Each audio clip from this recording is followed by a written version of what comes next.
Good evening.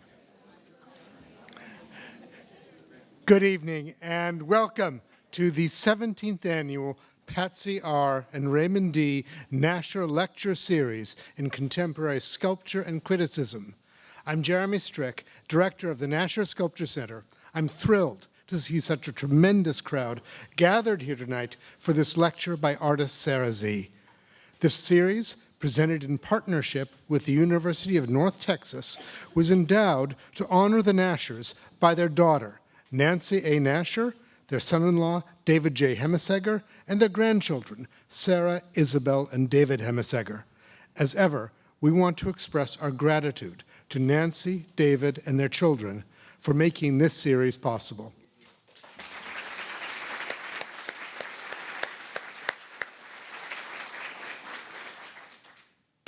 The talk is a yearly highlight, and we look forward to the insight that can be gained by listening to the excellent artists and critics that join us for it.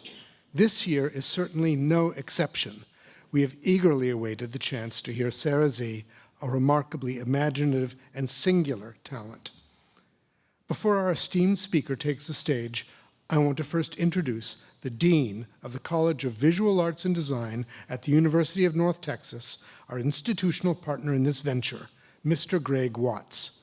Greg Watts joined the University of North Texas last summer after serving as chair of the Art Department of Metropolitan State University, Denver, Colorado, since 1999, where he also worked as executive director for the Center for Visual Art, Metropolitan State's off-campus art center. Watts previously served as an associate professor and coordinator of photography and digital arts areas at Metropolitan State and has served as president for the Council of Arts at the university. A native of Cambridge, England, Mr. Watts holds an executive MBA from the University of Denver, an MFA in photography from the University of Florida, and a bachelor's degree in printmaking from Kingston University in London. He also attended the Management Development Program at Harvard University. We're grateful for this long-standing partnership with UNT and for Mr. Watts' stewardship of the series, helping to bring some of the most influential artists and thinkers here to North Texas and to the Nasher Sculpture Center. Please join me in welcoming Greg Watts.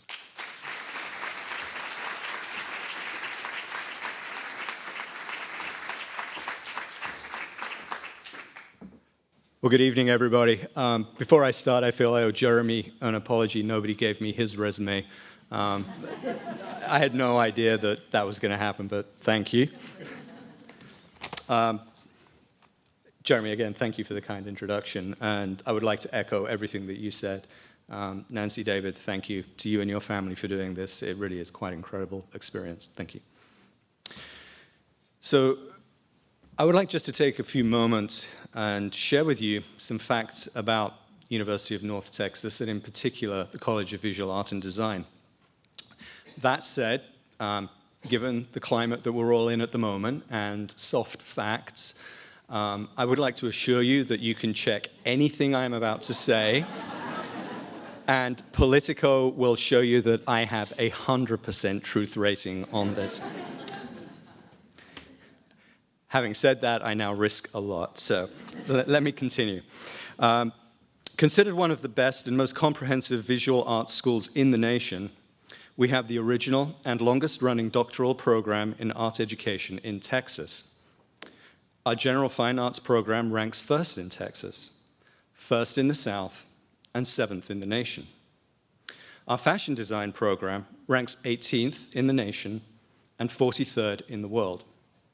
And finally, our communication design program is ranked #1 in the Southwest, 6th in the South, and 28th in the nation. We believe that such excellence deserves the same in its facilities, the facilities that support the students, faculty, and staff that achieve these exceptional rankings. So, in case you have not heard, we are both renovating and creating new space to form a home for the college. In total, we will have 232,000 square feet of space that will create identity and community for our outstanding programs. Our architects are the award-winning Boston firm Macedo Silvetti, and they are working in partnership with Corgan and Hunt here in Dallas. We'll break ground this January, and we are convinced that we will be on time, open, and occupy the space in the fall of 2018. And for any senior administrators from UNT who are here, we are under budget and we are on time. I sincerely hope that all of you will follow and support and indeed champion our growth. It's events such as this evening and collaborations with friends like the Nasher Sculpture Center that strengthen and provide evidence of the outstanding contribution that UNT can give when we work with others. Earlier today, our guest spoke to the students at UNT in Denton in our current facilities, and we are thrilled that they could hear her discussion and her working process. I'm pleased that the importance of art history was a part of that conversation. I heard that afterwards, and that's a personal bias. It's crucial for our students to understand the depth and commitment that someone makes to achieve their goals as a professional artist. And overhearing comments after the lecture, it is clear that everyone in Denton was galvanized. So, born in Boston, Sarah Z presently lives and works in New York.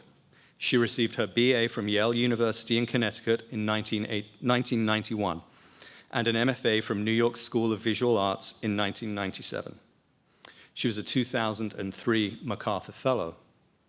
Now, I have never understood personally why people in my role stand at a lectern like this and try to describe the speaker's artwork and their process when the individual who is so much more able to do that is right next to us.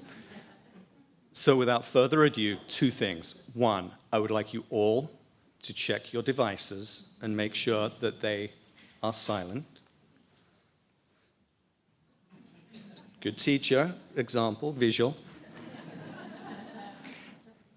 And secondly, I would like you all to join me in welcoming Sarah Z.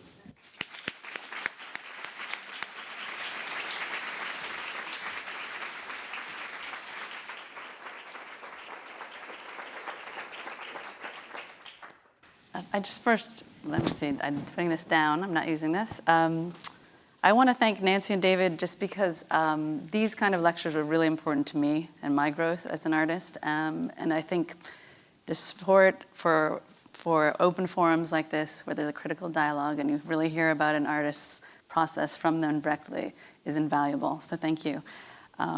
I want to thank all of the students and the faculty of the University of North Texas, and Greg in particular. It was a really wonderful afternoon spent there today. And the Nasher Sculpture Center, I have a long relationship, actually, not directly, indirectly with Jeremy. The first show I ever did in a museum was actually at the MCA Chicago, and a collector both loved the piece and loved Jeremy. And while Jeremy was in LA, he actually gave the piece to LA. And so my first work that was ever collected by a museum went to the museum because of the love of Jeremy and the respect for him. So it's wonderful to be here tonight, many years later. So I'm going to start with some early work. I'd like to start with this piece because I actually was trained as an undergraduate in painting and in architecture. And in graduate school, I started to make sculpture. And the first thing that I really thought about and questioned was how we place value on objects. How do objects accrue value? How do we value them in our personal lives? How do we value them in society and in culture? So I wanted to start with something that in my mind had very little value. And what I did was I took a roll of toilet paper from the bathroom in the graduates program, and I sat down and I just made an object with one sheet of paper and put it down on the floor. And then as I did them, I sort of backed out of the space. And this piece was actually brought to a gallery space. It was seen by a curator in New York, and they asked to put it in the show. And I think one of the things that was important that I did for myself as a young artist is I I learned this from older artists in that program who were very wise, to really protect my work, because the place, it was a gallery, wanted to put this as a square in the middle of the room. And to me, this idea that you didn't know where the work began or where it ended, and you didn't understand what was part of the work or not, was very important. So this was a abandoned storage space in that gallery. And I wanted to feel like it had actually weathered the space, that it had this very large presence through a very, very small touch, very light touch. And then I wanted to expand this idea of a kind of sculpture that lacked boundaries. So I went back, this was my studio in graduate school, and I sort of took everything off the walls and everything that I was using, and I laid out all my books, and I mixed everything together so that you really, couldn't understand what was the work and what was not, but also functional things became non-functional. So that was my desk chair, for example. Again, I was interested in this sort of idea that a sculpture had a kind of viral quality, that it grew, that you didn't know if you came to the space whether it would be more or less in an hour. You felt it was in development, and it had the kind of rawness of a studio space. So even my work now, I try and make work feel as if you're coming to a studio space, that it has that intimacy.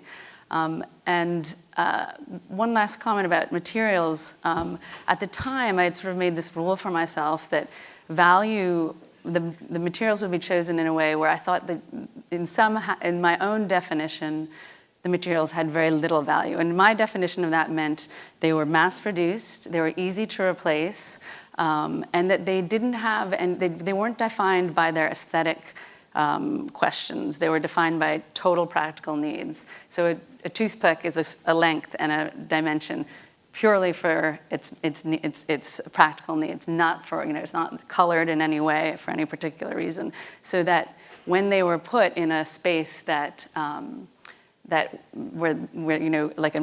space like a museum where the value was raised, that the person would actually be participating in the raising of that value in a strange way, that you would know that it was such a common object, but somehow you would imbue it with value in that space, and that stretch would be very wide.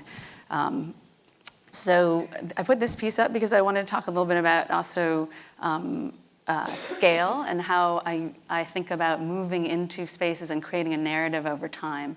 And I think that comes a lot from my architectural background. So I think a lot about spaces, about what's the first thing you see, what's the first chapter in the story, how does information reveal itself over time, how do you create initial viewing experiences of discovery, so things aren't presented to you, told you that it's on a pedestal and important, but that you have to see them and discover them in time. So this is a piece I did at the old entrance to SF MoMA.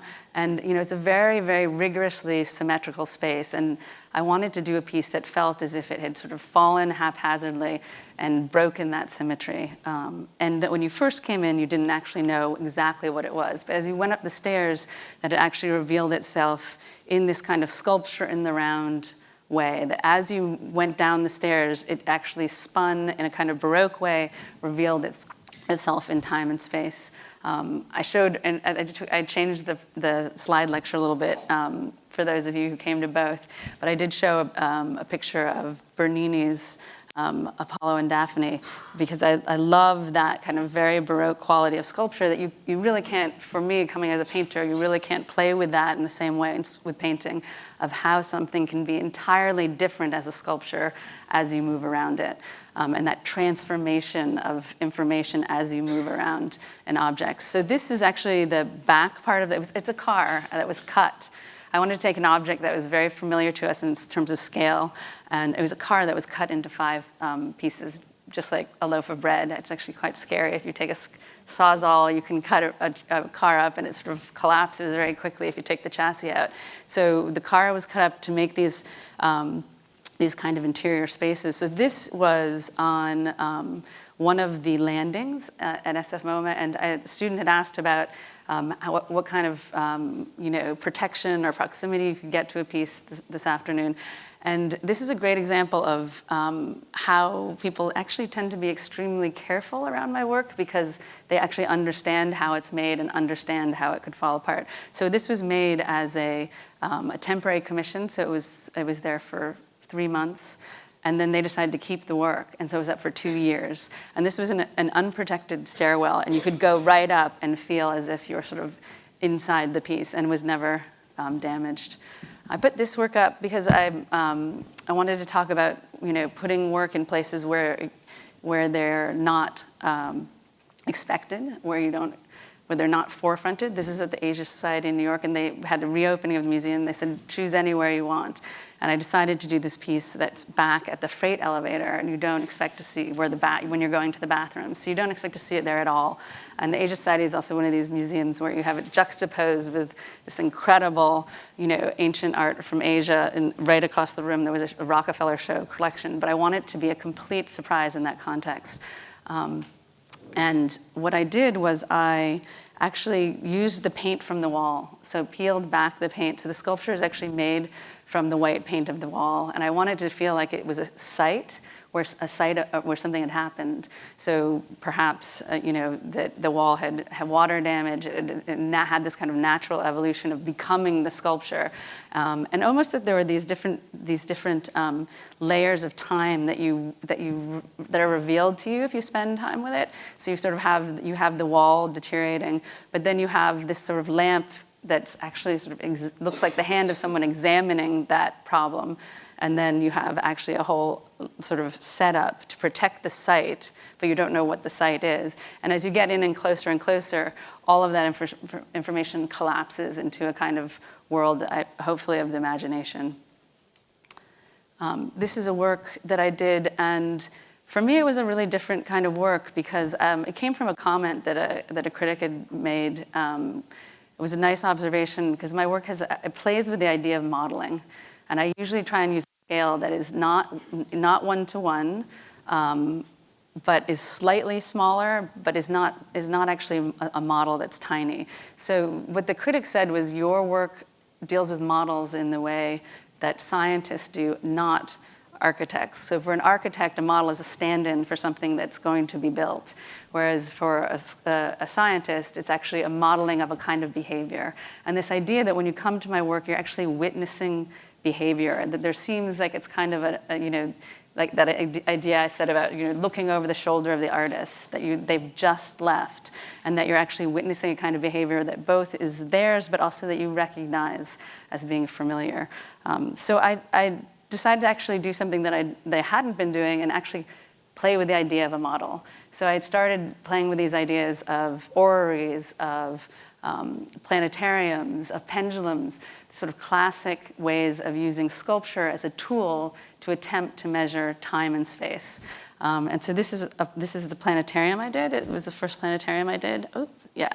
And so I think one of the things that was really interesting for me is I've always played with scale in my work and want the scale to transform as you move into it. But this piece had this kind of really interesting shift where you recognized it very much immediately, as even if it wasn't literally so, you named it as a planet. But I think that actually when we see images of the planet, we have this immediate sense that we're tiny in time and space. So it's a very distancing sort of experience.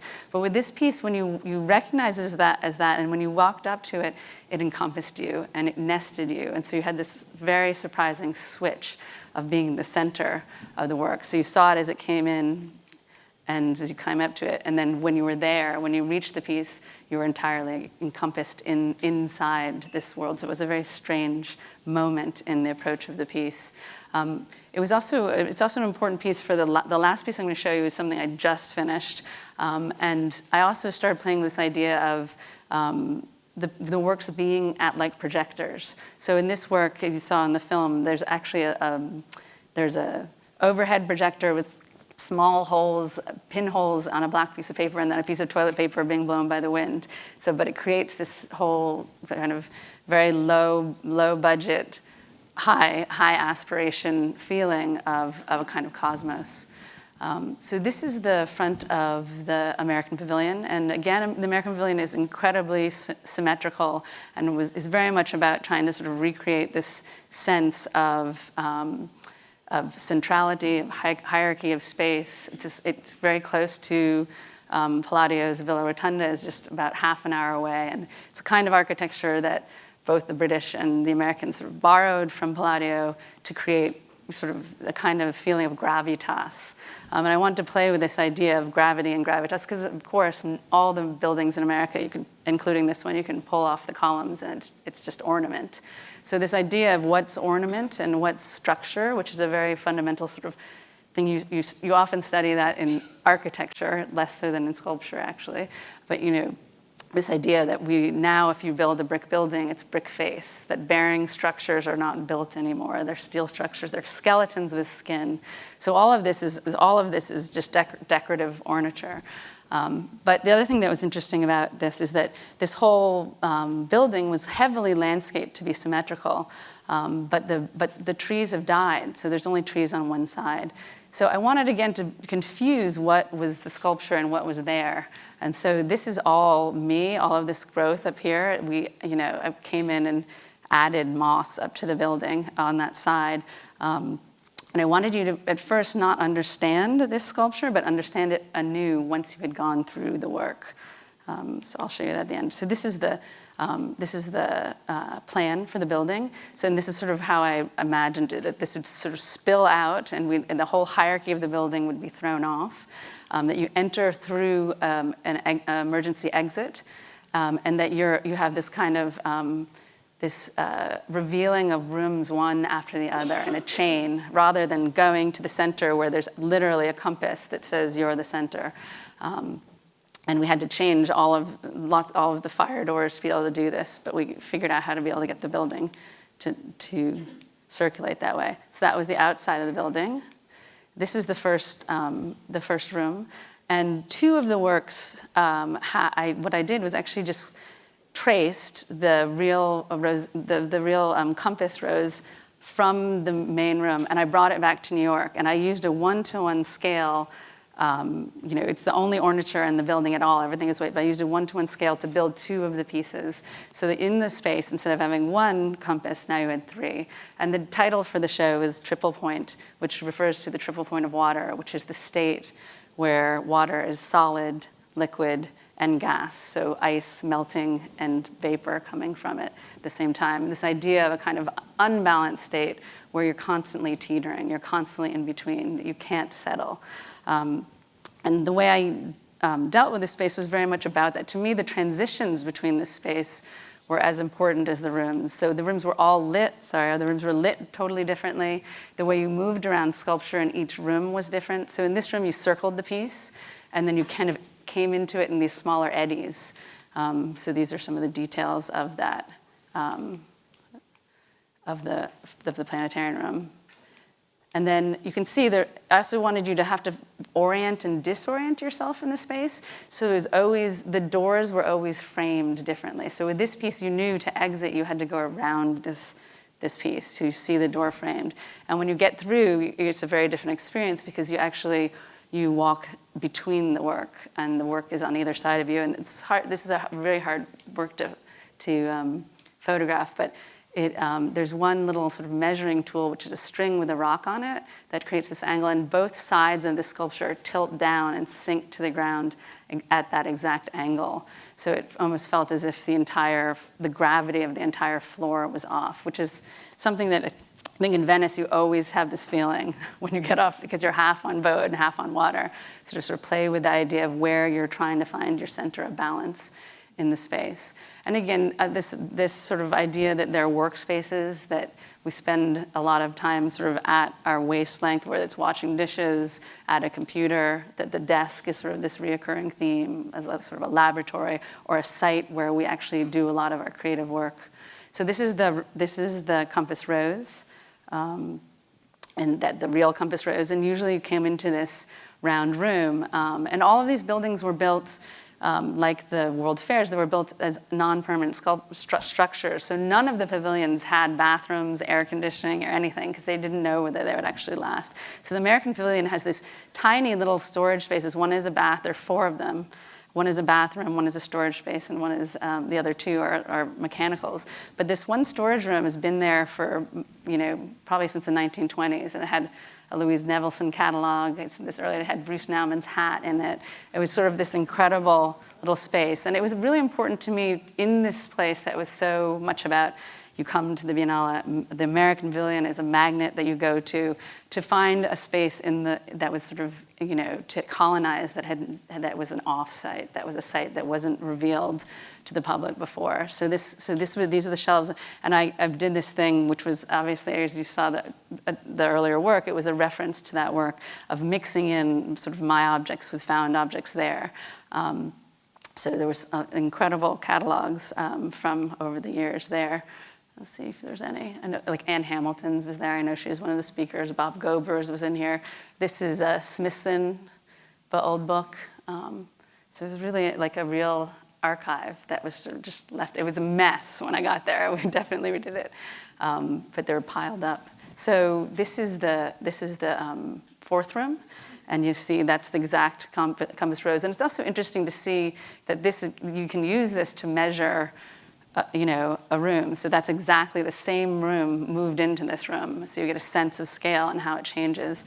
And this piece was really interesting to me because of this idea of sculpture as a tool was almost sort of a one-to-one equation in it. So it has a pendulum that is interesting because it really skirts every object just about a centimeter above every object that it goes by.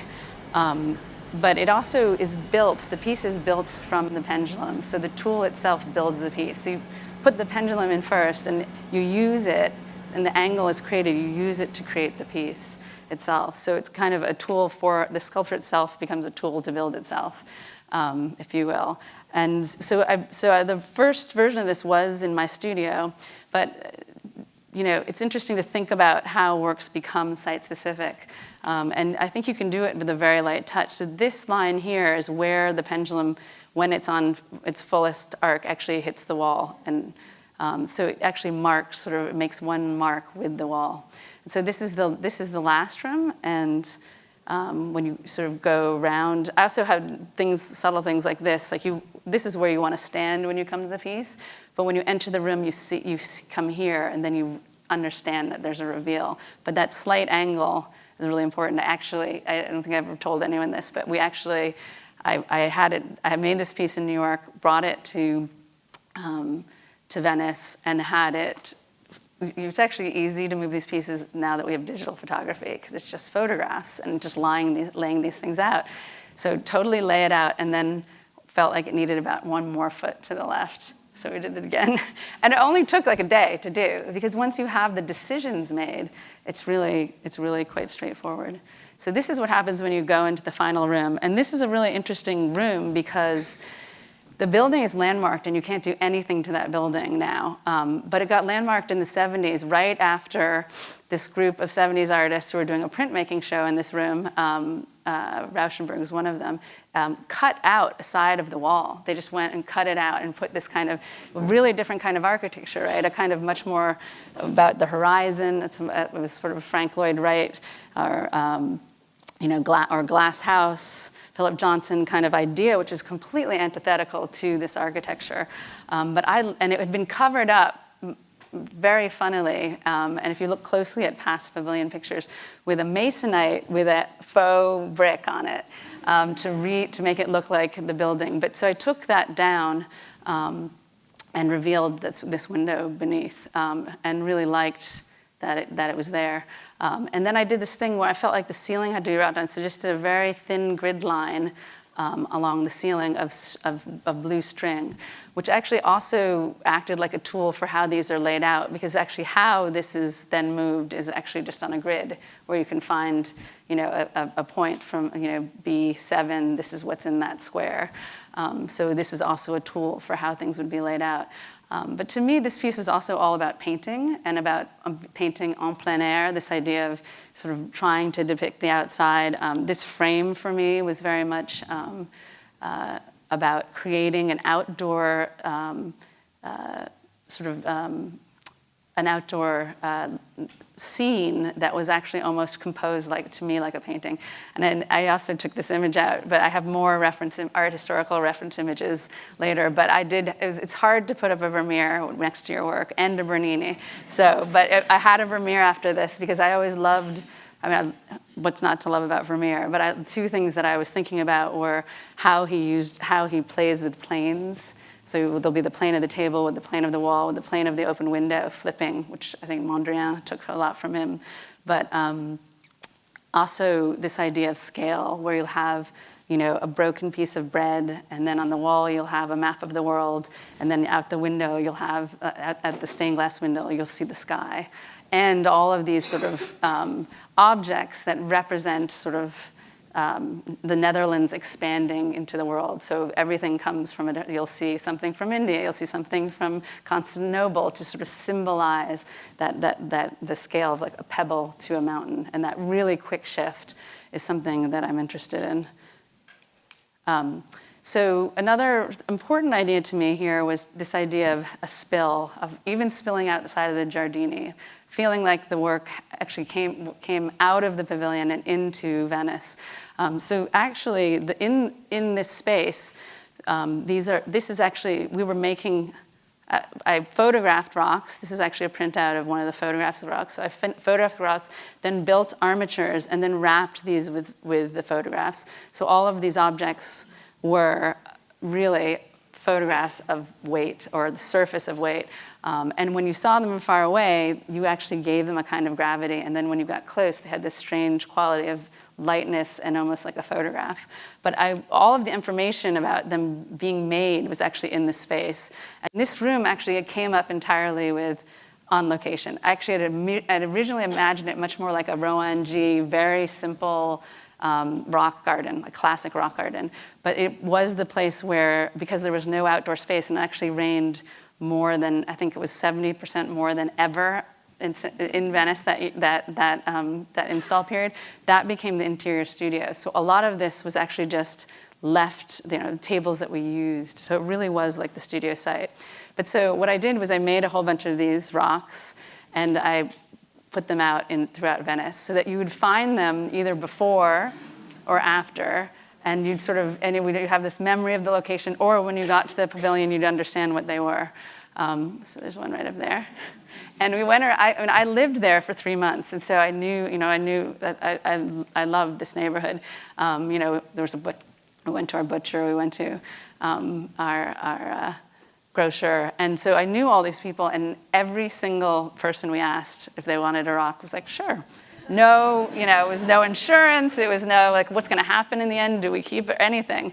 So this is the grocery store. This boat comes in and gives fresh produce every day, and so there was a rock on the end there, and that was my apartment right nearby. And that's the thing about Venice. I mean, look, everywhere you look, it's just magnificent in every detail. You can never turn a corner without discovering something really, really fantastic. So I wanted to play on that idea. This is a piece, I've put in a few slides of pieces that have that precedent of sort of spilling out and invading a space. So this is at the gallery I work with in New York, at Tanya Ben-Akhtar Gallery. This is actually, when you enter, they sort of have this unusual situation that's nice, which is sort of like you walk into a library, but there is this thing of where's the art, where's the gallery, and that sort of in-between space. So during the install, every takeout box and every liquid item that was used during that was then poured plaster into, and then made an object, and then sort of invaded the front space in a kind of it was a timekeeper in some ways, because it was actually sort of what was drunk by me and the crew, what was eaten in this form. And there's some, for me, I think of Morandi. This is another piece that I did. This is actually from It was done in Sweden in Malmo, but I wanted to play with this idea of a rug, of making a piece. I love this idea that a rug is like a nomadic architecture that you can bring anywhere and put down. And both interested in pieces that feel entirely tied and specific to a space for its architecture, for its use, but also sculpture that feels like you can take it anywhere and put it there and it will feel like it's part of the space, like a rug, like a trash can, like a box or anything on a dolly, that it has this kind of vagabond, transient quality to it that's gonna set up shop. So this was I did a whole kind of series where I played with, these are just tiny cut yarn that I would put into patterns and then put out on the floor like a rug sort of in its either falling apart or being put together. This is all just paper on the floor. It's a very beautiful Renzo piano building in Tokyo. It's the Hermes building, and the entire building is made of glass block. And so from the outside, you have no sense of scale because it's all one window, and you see no divider to where a floor is. So your whole sense of the architecture in relation to your body is gone. But it's also an incredible feat of engineering because of earthquakes in Tokyo. So it really is. This is a curtain wall, and this is the skeleton, and this wall hangs. It actually never hits the ground, so that if there's a earthquake, it will actually move. And so I wanted to really play with that idea of the lack of gravity that Renzo does so well. So that would happen when you come to the space. So I was really pleasantly surprised. I was actually invited back to Venice, and I love Venice, as I said, to be in the group show after I'd done the Pavilion, which was quite unusual, by Oakley and Wazer. And he did this interesting thing where he said, well, what about this? How about this? This is the last part of the Arsenale that they're allowing us to take over. How would you like this garden? And I loved this garden. And I loved it for all of the reasons for all the things it could do that you couldn't do in the American Pavilion. It was totally, derelict. You discovered it. You didn't know whether it was part of the Biennale or not. And I wanted to do kind of the other side of my work, so that you came in and you didn't know if it was a piece or not yet, and which you couldn't do in the other one. But I just wanted to show you. So it was only marked by, this is sort of the beginning of the piece, these little markers. So it was really easy to pass by this work too. So when you looked in, there was a little bit of movement here, because we actually had a candle moving, and there's this hammock. It's hard to reproduce this because it was very subtle. And as the Biennale is, if you go through the Arsenale, you're exhausted by the time. This is the very end, and it's hot. And so it was a very different touch than a lot of the times at Biennales. The only way to get a kind of voice is to do something very spectacular. But I wanted to play with this kind of extremely subtle, almost ghost-like presence in Venice, because I feel like you have that in Venice too. Time feels very different there. And then on the other side, there was this hammock that I actually had made as an indoor piece in reference to, and this just gives you a sense of, I'd made it indoor. The truth in this is actually a good story. I made this in my studio because I was asked to do a work near Rauschenberg's bed. And I wanted to make a piece that was a very important piece to me as a sculptor / painter.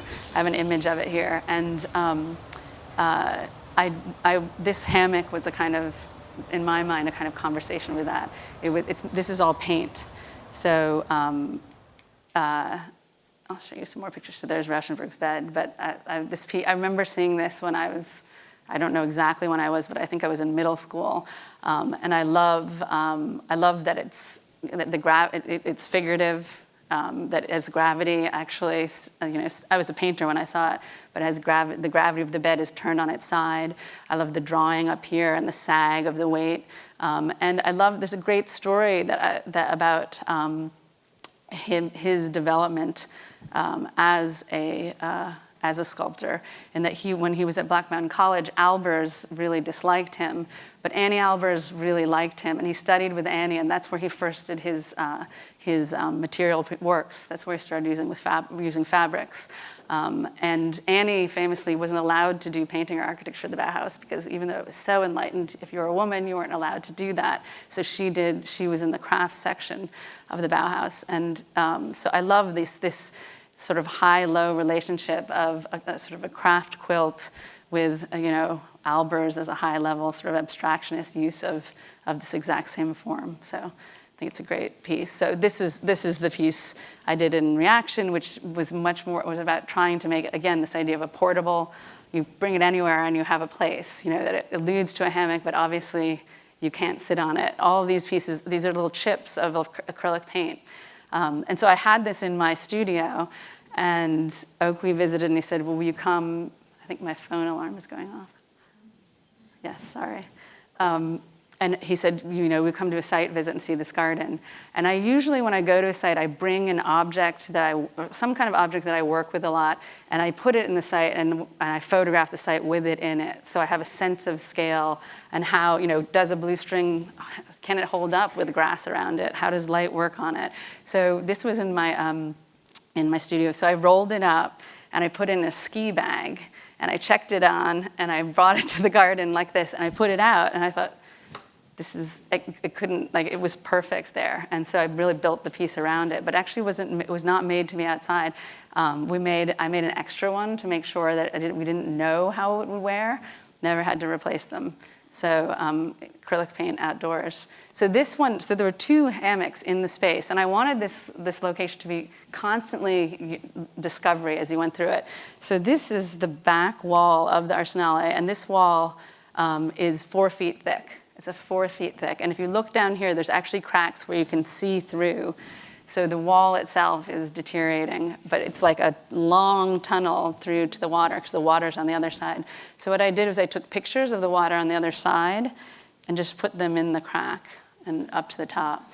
And it led up to, these mirrors are all over Venice because you turn corners all the time. So it led up to this mirror where you discovered the hammock and the interior of this water well, which was there, this kind of bizarre, totally different kind of architecture, which when I took the garden, they said, let's get rid of this, let's get a bulldozer. But like the Pavilion, I actually really interested in these layers, these awkward layers of evidence of histories in the space. So this was a well. And this island was actually cut off by a canal, and it was where the nunnery was. So it's actually an archaeological site because it became a huge graveyard for the convent. The end of the Arsenale. Now it's connected, but it used to be the island where the nuns weren't allowed to leave. So there's this amazing history. And this was a sink that was there, an abandoned sink, probably for washing clothes at the back of the convent. So I made the water work again, and the water was on and live. So just a few. How are we doing for time? Does anyone? I'll speed through a few. I'm just going to show you a few public works. This was a piece I did right on the corner of Central Park, and it's a hugely cacophonous corner. You have horse carriages going by. It's the plaza is right across the way. So there's this real question of how do you get people to look in Manhattan? How do you get them to stop? How do you get them to slow down? So the solution I came up with is actually, if you can't beat them, join them. So mirror the space itself. So I took this corner right here, and I placed it on the ground. So this was actually, it's funny because the piece looks a lot like this. This was the mock-up for it, and that's the mock-up. And I wanted to build a piece where you look down. Also, because in Manhattan, you're always looking up. So how do you get people to look down and be interior? This is an incredible Bauli. It's a step well in India. This is right in the middle of Delhi. If you ever go to Delhi, they're not in most of the guidebooks. They're incredible. And it's this beautiful architecture, which is the idea that here's the water, that you can have many people reach water rather than pulling out of a well. So there's incredible examples of sort of architectures that go underground in India. Ajanta and Ellora are amazing places as well. But so I wanted this idea of building below ground. And so this is the piece when it was done. So we dug down in about a story down. So there's an interior room. We hit an Arschwager when we were down there that they had just buried. When instead of taking it out, it was the base of an Arschwager from like the 60s. But then you look down into the room, and it was kind of, this idea of creating a space that felt intimate in a very public space was important to me. That when you looked in, and when you looked in, everything was off kilter, except there is I think right here, there's a plumb bob that shows you what it's purposely you get totally disoriented in the space. And there was one plumb bob that was reacting to gravity. I'm going to actually run right through these so you can see. I thought it would be interesting for you to see like this piece. My studio's doors were not big enough, so we had to cut it into like 5 pieces. We had 1 afternoon to install it. So that's what we had for a permit. So we put it on a truck. That was the hole. This is a great photograph because there's the corner, and there's it being put in the hole. Then the top went on the bottom. Then it was, so you can see it's nighttime. Then down in, repaved it. So there it is. And my favorite view of it was at night because we lit it from the inside, and this sort of idea in Manhattan where you had these little intimate views into people's lives was surprisingly, the most beautiful part for me. I think I'm going to just go fly through these because I want to get you the last one. But this is that piece I did at the High Line. For me, the key to this piece was that the promenade divided the piece. That was something I did in that one Venice. That idea came from this piece. The High Line is such, I think, a brilliant work in and of itself. The question of how do you make it better was really a question. And I really wanted it to be a piece that you didn't just walk by like a hydrant and look at, but that it engaged the promenade. And when you came to it, you were in the middle of it. So you had this one slope going east and this one slope going west. And I wanted it to north-south. And I wanted it to really play with the speed of that walk. You don't have that in Manhattan anywhere. You're always stopping to see if you're going to turn, and here, not making decisions like you're on a highway, like a Midwestern highway. It has this incredible calm of a promenade. So I wanted the piece to mimic that. And I wanted to talk about speed. This is a Bala drawing / paint. It's a painting. But I think a lot about the futurists, the constructivists, that age where time seemed to be speeding up so quickly with the invention of the train, of the airplane, where really the way we navigated space changed as human beings, that we understood our location to time and space differently. And I think we are in that age again in a different way. So I think this idea of sort of representing sculpture that maybe isn't even moving, but it talks about movement, it talks about speed.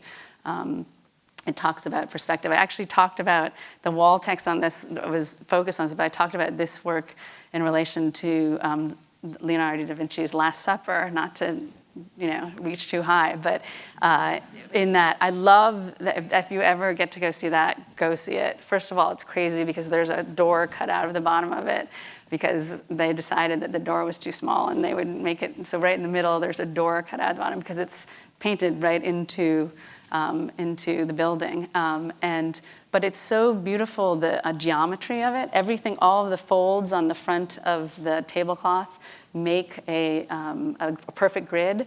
But then along, there are these sort of horizontal lines of their toes that are all enmeshed, and then the bread is all enmeshed, and then their heads. So you have these sort of incredible movements between a structure and a sort of debris. That I sort of started playing with this idea of creating perspective lines in space, really from that. This is actually a print I did, which again is this idea of sculpture as a tool of how we see. It's just an eye chart, but then flipped up. It creates perspectival space, which is really about distance and seeing. I'm going to fly through it. This is probably the most permanent piece I will ever make. This is the 96th Street subway. These are some of my influences. I was thinking this is a great hoaxai, and this idea of the wind blowing it away. This idea also, I teach printmaking with Kiki Smith and Valerie Hammonds at Columbia, and love printmaking. But this idea that you see in particularly Japanese woodblock prints, particularly snow scenes where the white of the page can take up, if you cut out, if you put your hand up to the middle of this, everything falls apart. But the white of the page creates this kind of space. So you see, if you take out that blue, all of the space falls apart. So this idea of how you create landscape through a kind of negative space, something I've always loved. And again, this idea of depicting speed or movement. So those pieces for the subway are based on the idea of blueprints, that they're sort of blueprints for for landscapes in motion. That's the idea, and each entryway has a different motion to it. They did this amazing thing where each artist gets the entire subway because they're new. So 3 entryways and the Ks are all one artist. So they have, I believe it's Vic Muniz, Chuck Close, and then me. And so you walk off and it's an entire world, which I think is going to be really nice for the city. So this is the last piece I'm going to talk about. I became really interested in this idea of images and movement, the idea that we experience as images in motion all the time, whether we're moving or we're flipping through them. We rarely see static images anymore. And I've been making film, actually videos and film all along while I was making actually the piece that was collected by LA Mocha that Jeremy was, because of the love for Jeremy, was actually a video sculpture piece in 1998. But one of the things that was interesting is I sort of veered away from it slightly because it's actually the most ephemeral part of my work. Technology is the hardest thing to preserve. When people look at my work, and I want fragility, I want the idea of precarity and precariousness and ephemerality and entropy to be right on the surface when you look at it, but actually, a metal box like this that is built with a very, very thin metal has so much more durability than a video, right? So to actually maintain them is actually we don't understand that, but that is the hardest thing. That analog is actually has a much more of a sturdy lifetime than digital. So this is what the top of the piece looks like. So it was actually, I was working on these videos and then I decided, actually the desk is the piece. And if any of you have ever edited, you know that you edit with several, so I had 2 screens. You always are working between 2 screens. And this idea that I'd always loved this idea from studying film of meaning being created between the edits. I talked about this earlier today, but that any of you who've edited anything, whether it's a paper, you collect 8 hours of footage, you make a 2-minute film. All of the meaning is how you juxtapose frames. And so this idea, I think of that in my sculpture as well, this idea of dismantling the object and talking about meaning coming between objects and between experiences. So I went back and thought about the idea of the moving image. Really, when did the moving image start? And the moving image, that cheetah was actually kind of an homage to Muybridge, because some people say that Muybridge, some people say the Lumieres, but Muybridge was sort of the first filmmaker. And so the cheetah running is actually a projection of a cheetah on these just strips of ripped paper, but in space they fragment out into space and they slow down speed. There's also, in my mind, sort of homages in this screen here to Egerton, who was the creator. They're both sort of scientists, photographer, artists, who was the creator of the Strobe. And in the 50s, it was very important for really the first time we ever saw the drop of water, and we never had seen that before. Muybridge famously, that experiment was done by Leland Stanford because there was a bet about whether horses, when they ran, all 4 legs were, many of you probably know the story, it's a famous story, but all 4 legs were off the ground. So he commissioned Muybridge to create a structure, to photograph it, to prove to people that the horse's legs were all off. So Muybridge took his favorite horse, I can't remember, it has a great name. Anyone remember the name of the horse? Something Sally. Sally Gardner, thank you. And he set up a contraption where there were tripwires that went around like this, and as Sally Gardner ran, it tripwired off each of the cameras, and it actually worked. And Leland proved his point that actually horses do have all feet off the ground. So this is the piece installed. I did two of these works. The first one I called Measuring Stick, to play with this idea of how we use sculptures or film or images to measure time. And this one is called Timekeeper. And this is installed at Brandeis at the Rose Art Museum. And this one, I played with this. Did I go? I'm going to show you that last one. I played with this. I can't go back. I played with this idea that the sculpture was a projector itself. So when you come in, the projections, everything is in plain sight. So all the projections are just here. There's all the plugs, all the projectors are there. So this is like the editing desk or the control room. And then on the walls, circling the walls, are images that are on for 1 minute and they're off for 1 minute. So they collide with each other and they're out of sync. So these intersections of images happen in real time, and it takes about a week for them to even loop in any way. So even when I'm looking at this, the collisions of images are actually entirely fresh to me, pretty much. Oops. And this is a close-up. So they're actually projected on pieces of paper. Some of them are projected on images. So this is a picture of, this is a film of out the window when I'm landing, but it's actually projected on a photograph of a sunset. So you have this sort of dislocation of what is solid and what is not. And when I made the sculpture, the editing desk itself, I decided that everything that was that was an object or was sculptural should feel immaterial, and that the films themselves should feel more material. So I made the top of my desk a mirror and shattered it, and I made these pieces of paper rather than screens. And when they die out, actually the edits die, so they pixelate. I don't know if you'll see it here. So it reminds you that you're looking at a kind of medium, not just the total fantasy of being lulled into an image. So this was a new interest of mine, particular to the idea that we have this new way of reading images. They come at us in a kind of debris. They're high, they're low, we change them, we send them out again. There's a lot of talk about it, but I think we actually are learning how to read visually in a new way. That's the end. Thank you.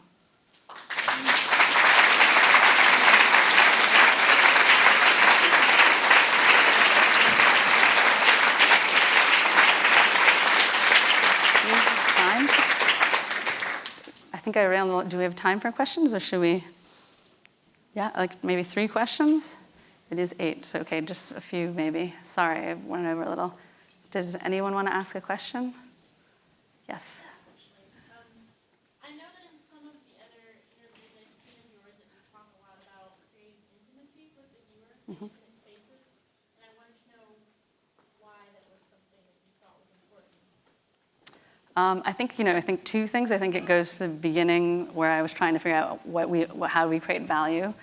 And that ultimately, that even the value that comes around an intimate moment is how we measure time, actually. So if you think about what you remember from 9th grade, you remember one thing, and that whole year gets compacted into that moment. So that was very much about this idea of timekeeper, that the way we actually experience time is entirely different. It's psychological, it's emotional.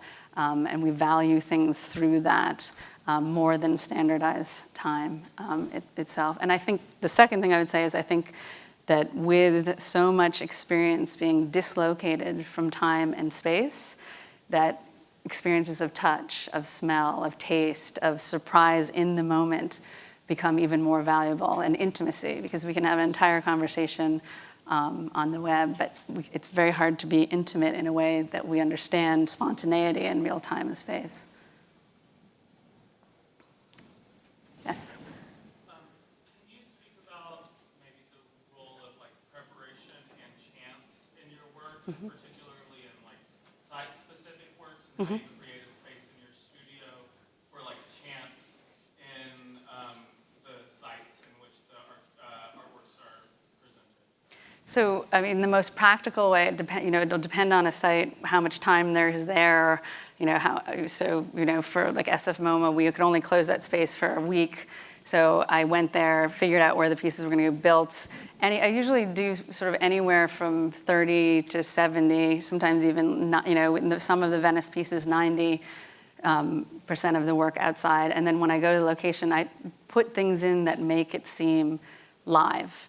This goes back to the idea of value and intimacy. It's one of the oldest ideas in sculpture. How do you breathe life into an inanimate object? So how do you make it feel like it is a live performative moment, and that kind of feeling of improvisational jazz, or why we love to watch athletics live, those moments of time, to try and put that, even though you know that it's inanimate, how do you capture that but that's the way, that's why things that are living and breathing are actually more valuable than inanimate things, so to try and make these feel like ecosystems that grow, that breathe, that decay, that have a death, I think is part of that.